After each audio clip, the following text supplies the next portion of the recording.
On Monday, Harvard sues the Trump administration for freezing $2 billion in grants. The funds were frozen after Harvard refused to comply with the demands of the government to reform its diversity programs and admissions policies. In the lawsuit, Harvard says that the funding freeze is arbitrary and capricious and violates the First Amendment and the statutory provisions of Title VI of the Civil Rights Act.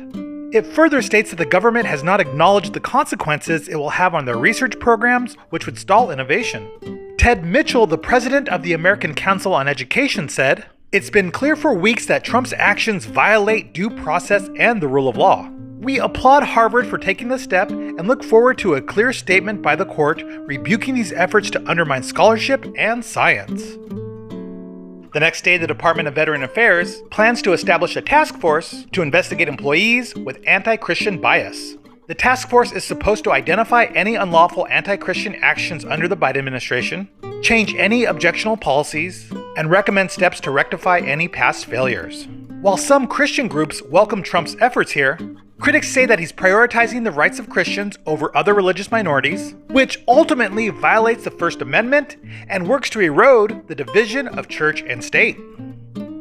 Then on Wednesday, 12 states sue the Trump administration to stop his tariff policies because they say it's unlawful and has brought chaos to the American economy.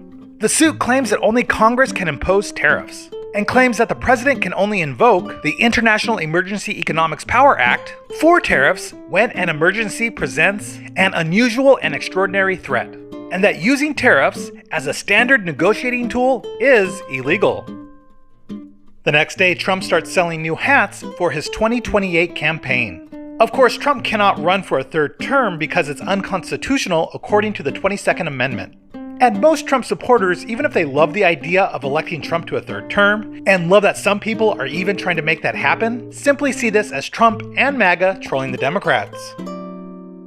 Then on Friday, ICE is reversing the termination of legal status for international students around the US, after many filed challenges against the Trump administration. More than 1,200 students are targeted and had suddenly lost their legal status or had their visas revoked, leaving them at risk for deportation. The government reversed its stance after several lawsuits challenged ICE's actions. An email from ICE stated that they are reworking their approach for deportations, but in the meantime, the targeted students will have their status restored. Lawyers around the country that are trying to protect these students have highlighted all the harm that the government is creating by their actions, from students losing their job, to students not attending class out of fear, to preventing innovation in the US by sending a message to the world that we do not want your talent here. The next day, the FBI director, Kash Patel, posted a photo on X of the Wisconsin judge who was arrested for allegedly obstructing immigration agents.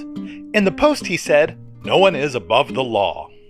Former Attorney General Eric Holder said what Patel did is against DOJ policy and that the Trump administration is using the contested arrests as a means to maximize intimidation of judges. Finally, on Sunday, Trump posted that Columbus Day will only be called Columbus Day and not also Indigenous Peoples Day. In his post, he said, the Democrats did everything possible to destroy Christopher Columbus and his reputation. Critics point out that in 2021, President Biden recognized Columbus Day as also Indigenous Peoples Day to connect Americans together, Native Americans with European Americans. In his proclamation, he said, "America was conceived on a promise of equality and opportunity for all people. But that promise we have never fully lived up to.